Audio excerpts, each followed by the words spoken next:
Hello student. आज हम जो है चैप्टर का बड़ा इम्पोर्टेंट टॉपिक करना जा रहे हैं, सॉल्यूशन चैप्टर का। तो अगर जो आपको ये वीडियो अच्छी लगती है तो इस वीडियो को लाइक ज़रूर कर दिया करो बेटा, और शेयर भी कर दिया करो। जो आपके स्टूडेंट हैं, जो दोस्त हैं आपके, वो भी अच्छे से केमिस्ट्री को समझ पाएँ, ठीक है।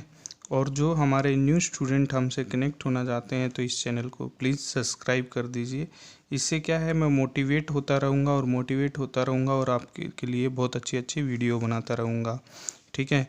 और मेरे मोटिवेशन के लिए आप कमेंट करते हैं जो हमें और अच्छा करना है इसके लिए, तो आप कमेंट भी कर सकते हैं और मेरे को बता भी सकते हैं कि सर किस चैप्टर पे आप वीडियो बनाएं, या कैसे जो है एनसीईआरटी की किस टॉपिक पे वीडियो बनाएं, ठीक है। या आपको नीट वगैरह कोई टॉपिक ऐसा चाहिए हो कि भाई ये टॉपिक सर एक बार आप हमें समझाएं, तो मेरे को कमेंट करके आप बता सकते हैं, ठीक है। Now let us start the chapter. Now student, that is the colligative property. Colligative property, what is the colligative property? Colligative property, it may be defined as it is the depend upon the number of moles of solute. Number of moles of solute पे depend करेगी बेटा, and does not depend upon the nature of solute. ये दो बातें हमेशा याद रखनी है। ये number of moles of solute पे ही डिपेंड करती है, नेचर पे डिपेंड नहीं करती हैं उसके, ठीक है। When solute dissolve in infinite amount of solvent, ये भी बड़ी इंपॉर्टेंट लाइन है। इनफाइनाइट अमाउंट ऑफ सॉल्वेंट, ये इनफाइनाइट का मतलब है कि जो सॉल्वेंट है हमारे पास बहुत ही ज़्यादा होगा और सॉल्यूट बहुत ही कम होगा। That is infinite amount, that is known as colligative property. वही क्या होती है, कॉलिगेटिव प्रॉपर्टी होती है। इसमें तीन बातें हमें देखने को मिली। एक तो पहला, ये number of moles of solute पे डिपेंड करता है। दूसरा, नेचर ऑफ सॉल्यूट पे डिपेंड नहीं करता। तीसरा, जो सॉल्यूट होगा वो इनफाइनाइट अमाउंट ऑफ सॉल्वेंट में होगा, उसे क्या कहेंगे हम, कॉलिगेटिव प्रॉपर्टी कहेंगे, ठीक है। तो ये कॉलिगेटिव प्रॉपर्टी, आपकी 4 टाइप की कॉलिगेटिव प्रॉपर्टी पढ़ेंगे बेटा। Relative lowering of vapour pressure, elevation in boiling point, depression in freezing point and osmotic pressure. इन चार कॉलिगेटिव प्रॉपर्टी में हमारा मेनली 3 चीज़ें मेन रहेंगी। एक तो हम सबसे पहले डेरिवेशन करेंगे हर एक कॉलिगेटिव प्रॉपर्टी, जैसे हमने relative lowering of vapour pressure उठा लिया तो सबसे पहले उसका डेरिवेशन करेंगे, ठीक है। या फिर उसको हम प्रूव करेंगे कि ये कॉलिगेटिव प्रॉपर्टी है, ठीक है। और उसके कैसे प्रूफ करेंगे हम, number of moles of solute के डायरेक्टली प्रोपोर्शनल दिखा देंगे इसको, ठीक है, जो भी डेरिवेशन आएगा हमारा, ठीक है, इससे प्रूफ हो जाएगा। Now then find out the molar mass, फिर उसका मोलर मास फाइंड आउट करेंगे। 3 चीज़ें हम हर एक डेरिवेशन में करेंगे, ठीक है। ये था हमारा relative lowering of vapour pressure का डेरिवेशन, जो हमने पढ़ा था roles law for non volatile solute में पढ़ा था, तो वहाँ पे भी मैंने बताया था। इसमें क्या होता है, जो सॉल्यूट जो होता है ये नॉन वोलेटाइल होता है। नॉन वोलेटाइल मतलब कि इसका वेपर प्रेशर बनेगा ही नहीं, ठीक है। तो यहाँ पे P2 इज इक्वल टू 0 हो जाएगा, तो ये यहाँ पे मैं 0 वैल्यू रख दूंगा, तो PS is equal to P1 होता है। और P1 जो है वो किसके इक्वल होता है, according two roles law, P01 और X1, ये हमारा ये होता है अकॉर्डिंग टू रोल्स लॉ। तो यहाँ पे क्या हो जाएगा, तो इसको हम क्या करेंगे, यहाँ पे इस साइड ले आएंगे, इस साइड ले आए तो ये अपॉन में आ जाएगा। वन इक्वलिटी पे कोई भी इफेक्ट नहीं पड़ता है, कल भी मैंने बताया था इस डेरिवेशन के बारे में। तो 1 से हम दोनों तरफ सब्ट्रैक्ट कर देंगे। कोई भी चीज़ हम करते हैं दोनों साइड एक जैसे ही, एक जैसा एडिशन करते हैं, एक जैसा डिवीज़न करते हैं, तो एक ही नंबर से, तो उस पर इक्वलिटी पे कोई भी इफेक्ट नहीं पड़ता है। नाउ ये 1 से मैंने सब्ट्रैक्ट कर दिया तो एलसीएम लिया तो ये चीज़ आ जाएगी, और यहाँ पे ये क्या होता है, 1 माइनस x1 क्या होता है, x2 होता है। तो ये तो क्या है, डेरिवेशन हमारा, ठीक है। अब यहाँ पे डायरेक्ट लिखी गई है डेरिवेशन की, जो रिजल्ट आया था वो डायरेक्ट लिखा गया है यहाँ पे, relative lowering of vapour pressure का जो हमने अभी डेरिवेशन किया। These show that the colligative properties because it is independent, it depend on the number of moles of solute. हम ये प्रूफ करके दिखाएंगे कि ये जो है number of moles of solute पे डिपेंड करती है। कैसे, x2 की वैल्यू रख देंगे। x2 क्या होता है भाई, सॉरी x2 क्या होता है, n2 upon n1 plus n2। तो यहाँ से क्या निकल के आ गया, ये निकल के आ गया हमारा P01 माइनस PS जो है, और ये नॉट 1 है जो है, ठीक है, पी नॉट 1 लिखेंगे यहाँ पे। तो यहाँ पे ये क्या हो गया, डायरेक्टली प्रोपोर्शनल टू क्या आ गया, N2 आ गया, मतलब number of moles of solute पे ये डिपेंड कर गया। इट्स मीन्स यहाँ पे लिख देना है so that is colligative property. तो ये क्या हो जाएगा, कॉलिगेटिव प्रॉपर्टी हो जाएगा। तो पहली चीज़ भी हमने निकाल ली डेरिवेशन, दूसरी चीज़ भी हमने निकाल ली, क्या, इसको प्रूफ कर दिया। अब तीसरी चीज़ हम निकालेंगे कि मोलर मास ऑफ सॉल्यूट निकालेंगे। तो देखिएगा ध्यान से बेटा, तो इसमें क्या होता है, ये रिजल्ट आया आपका। अब इसमें एक लाइन पढ़ी थी आपने यहाँ पे पीछे, इनफाइनाइट अमाउंट ऑफ सॉल्वेंट, ये देखो इनफाइनाइट अमाउंट ऑफ सॉल्वेंट पढ़ी थी। तो सॉल्वेंट जो है बहुत ज़्यादा है एज कंपेयर टू सॉल्यूट, मतलब क्या हो जाएगा कि सॉल्यूट बहुत ही कम है, तो इनका एडिशन करेंगे हम, तो ये नियरली इक्वल टू क्या हो जाएगा, सॉल्वेंट ही हो जाएगा। मतलब N1 plus N2 nearly equal to N1। कैसे, जैसे हम मान लेते हैं कि जो N1 है हमारा वो 100 है और N2 है वो 0.5 है, तो इसको नियरली इक्वल टू मैं क्या कर लूँगा, 100 ही ले लूँगा उससे, क्योंकि 0.5 का हाफ का कोई इफेक्ट ही नहीं पड़ना, या 1000 है ये तो इसका कोई इफेक्ट नहीं, क्योंकि इनफाइनाइट अमाउंट ऑफ सॉल्वेंट है हमारा, ठीक है। तो इसलिए जो है हम जो इनके सम को है नियरली इक्वल टू दिस लिख लेंगे, ठीक है। तो इसीलिए यहाँ पे लिखा है N1 plus N2 nearly equal to N1। तो यहाँ पे मैंने इस N1 और N2 की जगह क्या कर लिया, ओनली N1 लिख लिया, ठीक है, N1 लिख लिया। तो ये क्या किया, इसको मैंने इसका फार्मूला लिख दिया, नंबर ऑफ मोल्स का given weight upon molar mass, N2 is equal to W2 upon MM2, N1 is equal to W1 upon MM1, ठीक है। तो मैंने फिर क्या किया, फिर इसको इस साइड लेके गया हूँ मैं, ये यहाँ पे आ गया, ये एज इट इज़ यहाँ पे आ गया। अब क्या करना है, इसको यहाँ पे लेके गया और इस पूरे को यहाँ पे ले आया, यहाँ पे करेंगे तो यहाँ पे क्या निकल गया हमारा, MM2 निकल गया। ये बहुत ही इंपॉर्टेंट है, इस पे एक न्यूमेरिकल भी है हमारा, न्यूमेरिकल हम साथ के साथ करवाएंगे जो भी है इन पे बेस्ड।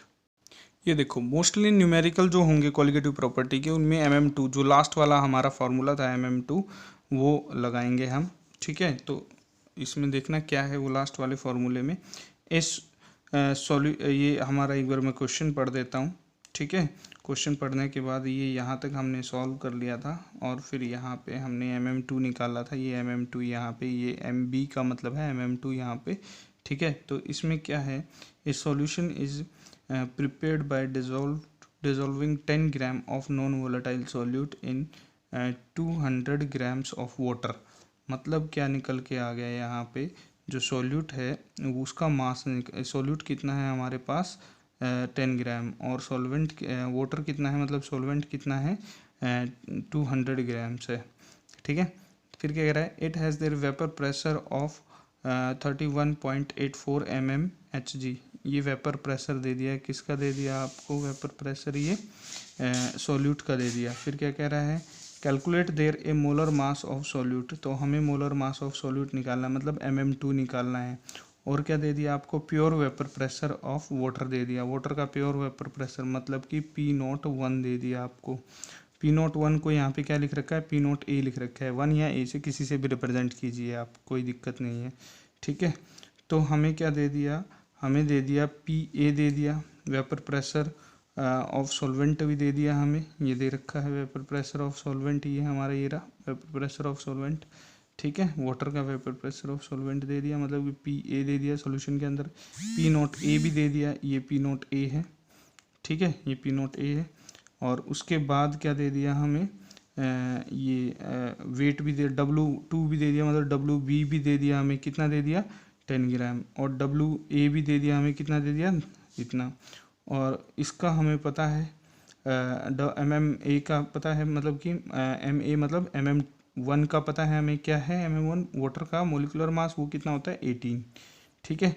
तो कुछ नहीं करना है, ये सब की वैल्यू पुट कर दो।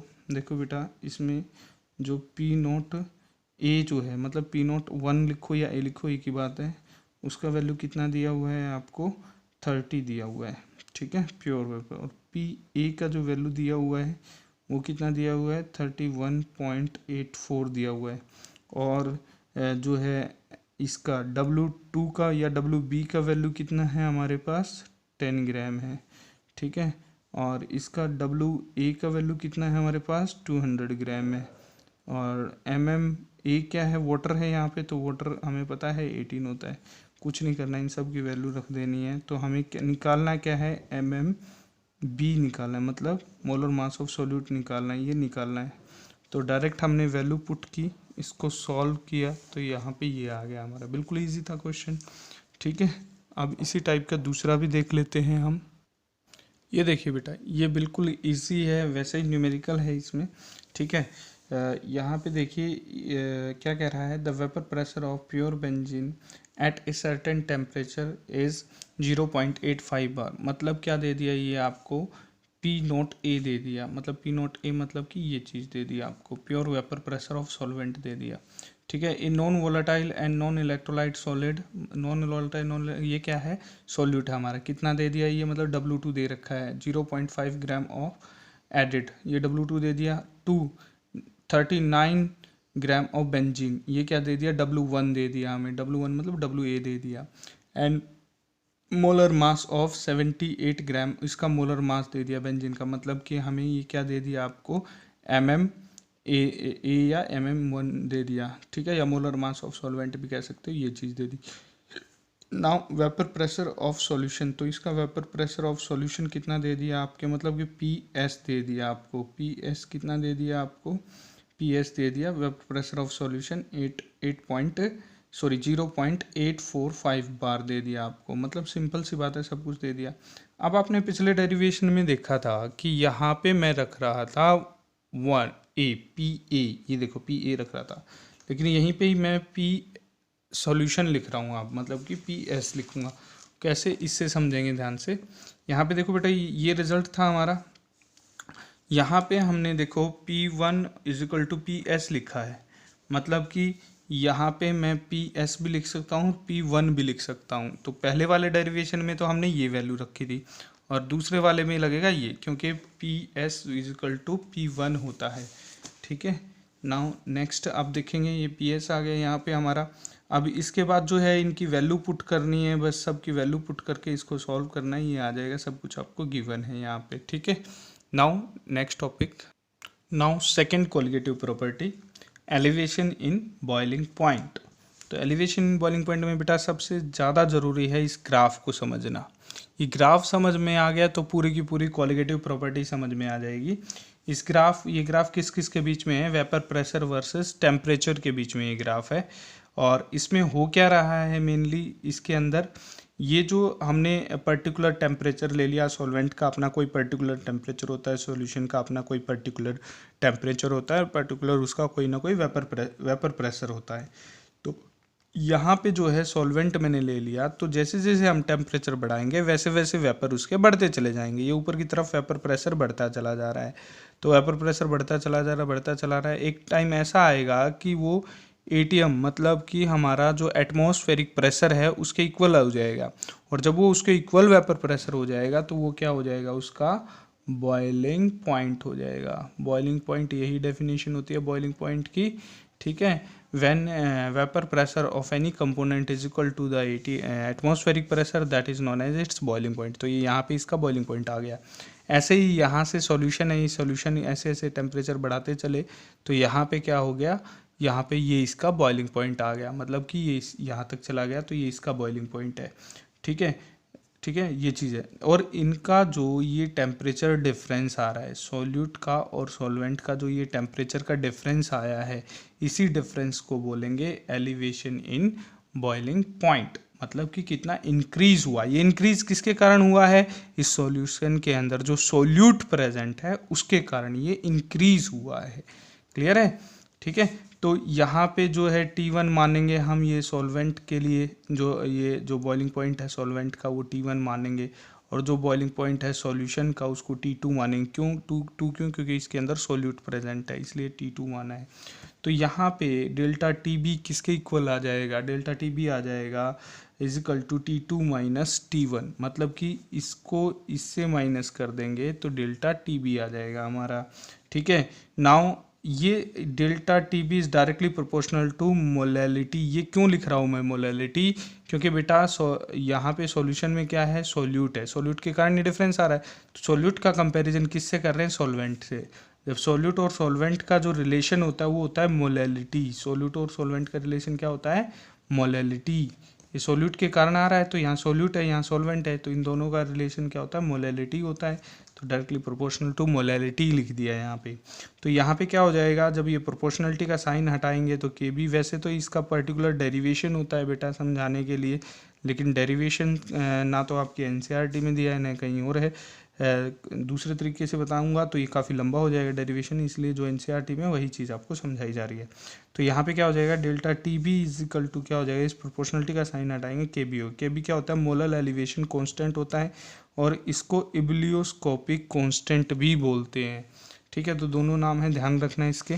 ठीक है, अब देखो आगे यहाँ पे क्या बता रहा है कि भाई जो डेल्टा टी बी है वो is equal to K B, क्योंकि हमने क्या निकाला था, हमने अभी निकाला था delta T B is direct is equal to K B into molality निकाला था। मोलैलिटी का फॉर्मूला रख रहा हूँ मैं यहाँ पे। मोलैलिटी क्या होता है? N2/W1 होता है मोलैलिटी। तो ये मैंने फॉर्मूला रख दिया यहाँ पे। तो यहाँ पे क्या निकल के आ गया, जो डेल्टा टी बी है वो डायरेक्टली प्रोपोर्शनल टू N2 निकल के आ गया। ये तो हो गया इसका डेरिवेशन, पहली चीज़ निकाल ली। दूसरी चीज़ हम प्रूफ करेंगे कि ये कॉलिगेटिव प्रॉपर्टी है, तो डेल्टा टी बी क्या हो जाए, डायरेक्टली प्रोपोर्शनल टू N2 हो गया, तो so that is it colligative property. और तीसरी चीज़ क्या निकालेंगे हम, कि इसको मोलर मास निकालेंगे। मोलर मास कैसे निकालते हैं इसका, delta T B is equal to K B into molality, ये हमने डेरिवेशन में किया था। अब इसका मोलर मास निकालेंगे तो मोलैलिटी का डायरेक्ट हम फॉर्मूला लिख देंगे। मोलैलिटी का फार्मूला होता है W2/mm2 × 1000/W2 इन ग्राम होता है। ठीक है, यस और नो।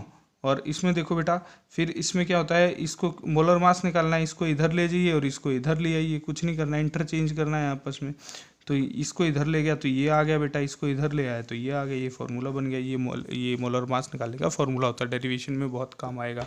ठीक है, नेक्स्ट है depression in freezing point. Depression का मतलब होता है डिक्रीज होना, वहाँ पे एलिवेशन था, एलिवेशन का मतलब इंक्रीज होना होता था, यहाँ पे डिफरेंस मतलब कि यहाँ पे टेम्परेचर क्या करेंगे हम, डिक्रीज करेंगे। ठीक है, यहाँ पे freezing point, depression in freezing point. Freezing point क्या होता है, फ्रीजिंग पॉइंट होता है जब भी कोई सॉल्वेंट है, जैसे लिक्विड फॉर्म में है और इसको हमने टेम्परेचर डिक्रीज किया तो ये सॉलिड फॉर्म में आ गया। जो सॉलिड फॉर्म में जो टेम्परेचर होगा वही क्या होगा, उसका फ्रीजिंग पॉइंट होगा। ध्यान रखना, the vapour pressure of any component is equal to the vapour pressure of solid, that is known as its freezing point. तो उसका फ्रीजिंग पॉइंट हो जाएगा।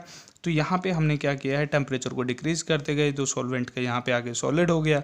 यहाँ सॉल्यूशन है, सॉल्यूशन का टेम्परेचर डिक्रीज करते गए तो सॉल्यूशन यहाँ पे आके सॉलिड फॉर्म में आ गया।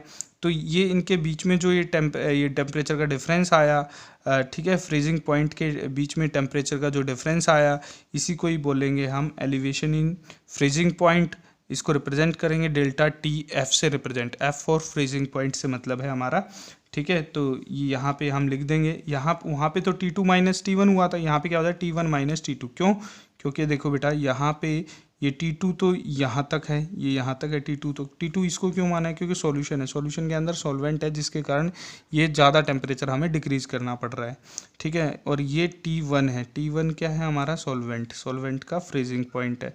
तो T1 ज़्यादा है, T2 कम है यहाँ पे, तो इसलिए T1 - T2 लिखा है। ठीक है, तो यहाँ पे वही रीज़न है कि यहाँ पे मोलैलिटी के directly proportional delta T B is directly molality. क्यों? क्योंकि ये सॉल्यूट के कारण जो है ये ज़्यादा हो रहा है इसका फ्रीजिंग पॉइंट। तो सॉल्यूट का रिलेशन किसके साथ देख रहे हैं, सॉल्वेंट के साथ, तो मोलैलिटी हो जाएगा, पिछले उसमें समझाया था मैंने। ठीक है, तो यहाँ पे प्रोपोर्शनलिटी का साइन हटाएंगे तो के एफ आ जाएगा, बिल्कुल वैसे ही है जैसे वहाँ पढ़ा था। ये क्या हो जाएगा, मोलर डिप्रेशन कांस्टेंट, या इसको क्रायोस्कोपिक कांस्टेंट भी बोलते हैं। ठीक है, दोनों नाम होते हैं इसके। तो यहाँ पे क्या हो जाएगा, delta T F is equal to molality का फॉर्मूला लिख दिया हमने N2/W1। ठीक है, तो यहाँ में हमने प्रूफ कर दिया इसको, ये पहली चीज़ निकाली डेरिवेशन। दूसरी चीज़ क्या निकालें, प्रूफ करेंगे कि ये कॉलिगेटिव प्रॉपर्टी है। तो delta T F is directly proportional to T2 हो जाएगा। तो T2 हो गया तो that is the colligative property, because colligative property are those which depend upon the number of moles of solute, do not depend the nature of solute. ठीक है, now अब तीसरी चीज़ क्या निकालेंगे बेटा, मोलर मास ऑफ सॉल्यूट निकालेंगे। तो molar mass of solute निकालने के लिए हमने क्या किया, मोलैलिटी का डायरेक्ट फार्मूला लिख दिया है, यहाँ पे ये फार्मूला है। ठीक है। ये फॉर्मूला यहाँ पे लिख दिया हमने, यही चीज़ यहाँ पे लिखी है, ये फॉर्मूला लिख दिया है यहाँ पे, ठीक है। फॉर्मूला लिख दिया तो हमें क्या निकाला mm2, तो mm2 इसको और इसको इंटरचेंज कर दो, ये इंटरचेंज कर दिया तो यहाँ पे mm2 आ गया। ये क्या आ गया हमारा molar mass of solute in freezing point. Now बेटा next topic is osmosis, osmotic pressure है, रिवर्स ऑस्मोसिस, ठीक है। तो ऑस्मोसिस होता क्या है, ऑस्मोसिस जो है सेमी परमेबल ये मेम्ब्रेन्स होती है, सेमी परमेबल मेम्ब्रेन्स से एक स्पॉन्टेनियस फ्लो होता है सॉल्वेंट का फ्रॉम सॉल्वेंट टू सॉल्यूशन, या ये कह सकते हैं from lower concentration to higher concentration, spontaneous flow होता है through a semi permeable membranes. ये सेमी परमेबल मेम्ब्रेन्स क्या होती है, सेमी परमेबल मेम्ब्रेन्स होती है जिससे सॉल्वेंट सॉल्वेंट फ्लो होता है, सॉल्यूट फ्लो नहीं होता, उसे हम सेमी परमेबल मेम्ब्रेन्स बोलते हैं। दो टाइप की होती है, एक आर्टिफिशियल सेमी परमेबल में, एक नेचुरल जो स्किन होती है किसी भी एनिमल्स वगैरह की स्किन, वो नेचुरल सेमी परमेबल में, आर्टिफिशियल जो हम बना देते हैं, ठीक है। जैसे एक फ़िल्टर पेपर भी एक किस्म से आर्टिफिशियल सेमी परमेबल मेम्ब्रेन्स है। नाउ देखो यहाँ पे क्या होता है, ओस्मोसिस क्या होता है, ओस्मोसिस कहेंगे ये मैंने अभी बताया, it is the spontaneous flow of solvent from solvent to solution बोलो, या lower concentration to higher concentration, एक ही बात है। कंसंट्रेशन का मतलब होता है number of moles of solute, और सॉल्यूशन के अंदर सॉल्यूट होता है, सॉल्वेंट के अंदर नहीं होता, तो इसका मतलब यहाँ सॉल्यूशन में जो कंसंट्रेशन है वो हाई है, यहाँ पे सॉल्यूट है ही नहीं, तो इसका मतलब कंसंट्रेशन यहाँ पे लो है, ठीक है। तो ये फ्लो जो है सॉल्वेंट टू सॉल्यूशन होगा, ये होगा क्योंकि इसमें क्या आ गया, सॉल्यूट आ गया, मतलब जहाँ पे कंसंट्रेशन बढ़ा दोगे सॉल्वेंट वहीं पे ही फ्लो होना शुरू कर देगा। ये एक एग्जांपल भी बताऊँ, जैसे आपने सलाद वगैरह बनाया होगा बेटा, जैसे मूली वगैरह देखा होगा, मूली जैसे मान लीजिए ये मूली है, ठीक है, इसमें जो है आपने जो है मान लीजिए इसको छिलका उतार दिया इसका, ठीक है, कवरिंग उतार दी, तो इस पर क्या डाल देते हो आप, नमक डाल देते हो, सॉल्ट डाल देते हो। आपने सॉल्ट डाला, यहाँ पे सॉल्ट डाला तो ये क्या आपने देखा होगा, ये जो वाटर है वो यहाँ से बाहर आ जाता है जैसे ही इसमें सॉल्ट डालते हैं। इसका मतलब क्या किया आपने, आउटसाइड कंसंट्रेशन ज़्यादा कर दी एज कम्पेयर टू इनसाइड, तो यहाँ पे सॉल्वेंट जो है वो बाहर की तरफ आ गया, ठीक है। तो इसे ही कहते हैं ओस्मोसिस, ठीक है। तो ये एक मैंने एग्जांपल से आपके समझाया है, तो ये अब आ गया होगा आपको समझ में। नाउ नेक्स्ट है ओस्मोटिक प्रेशर क्या होता है। ओस्मोटिक प्रेशर बेटा जो ये फ्लो है, ये फ्लो हो रहा है सॉल्वेंट टू सॉल्यूशन का, इस फ्लो को रोकने के लिए जितना प्रेशर रिक्वायर्ड होता है, मतलब यहाँ से हम यहाँ पे तो क्या थे, ये फ्री पिस्टन थे, ठीक है, फ्री पिस्टन थे तो ये फ्लो चल रहा था, ठीक है।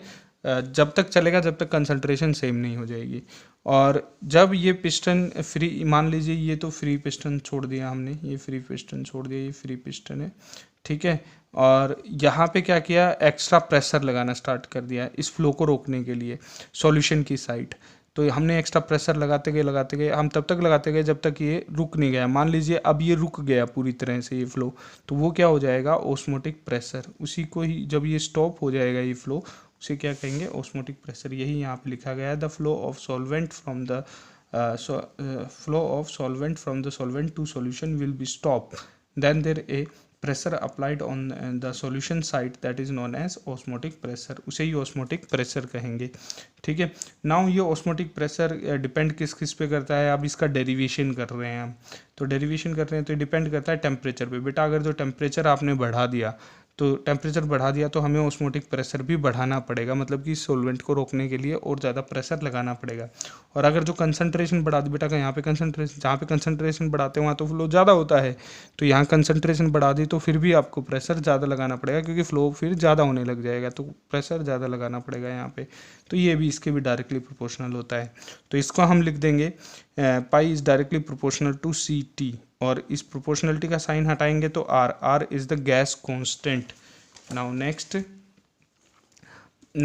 हमने अभी क्या निकाला था, हमने अभी निकाला pi is equal to R C T निकाला था। सी क्या है, कंसंट्रेशन। अब इसी को ही क्या लिख सकता हूँ मैं, इसी को ही लिख सकता हूँ pi is equal to R और N2 अपॉन V। कंसंट्रेशन क्या है यहाँ पे, मोलैरिटी से मतलब है, ठीक है। तो इनटू ये क्या हो गया हमारा, T हो गया, ठीक है। तो यहाँ से ये N के डायरेक्टली प्रोपोर्शनल आ गया ये पाई, यहाँ से N के, ये तो हो गया डेरिवेशन, यहाँ से इसके डायरेक्टली प्रोपोर्शनल आ गया। N2 के डायरेक्टली प्रोपोर्शनल आ गया, सो दैट इज़ ये कॉलिगेटिव प्रॉपर्टी होगी। दो चीज़ हमने कर ली, डेरिवेशन कर लिया और ये कॉलिगेटिव प्रॉपर्टी। अब तीसरी चीज़ करेंगे हम। तीसरी चीज़ क्या है, मोलर मास ऑफ सॉल्यूट निकालेंगे। तो मोलर मास ऑफ सॉल्यूट निकालने के लिए क्या करना पड़ेगा बेटा, इस V को इधर ले जाओ। इस V को इधर ले गए तो PV is equal to N2 upon में नहीं लिखना, ये N2 RT हो गया, ठीक है, N2 RT हो गया। अब N2 की वैल्यू कितना होता है, N2 क्या होता है, गिवन वेट अपॉन मोलर मास।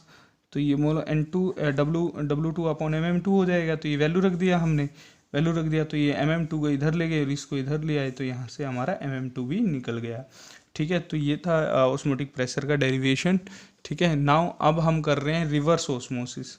तो रिवर्स ऑस्मोसिस क्या होता है, देखो आरओ आपने घर में देखा होगा, आरओ लगा हुआ, आरओ की फुल फॉर्म ही होती है रिवर्स ऑस्मोसिस।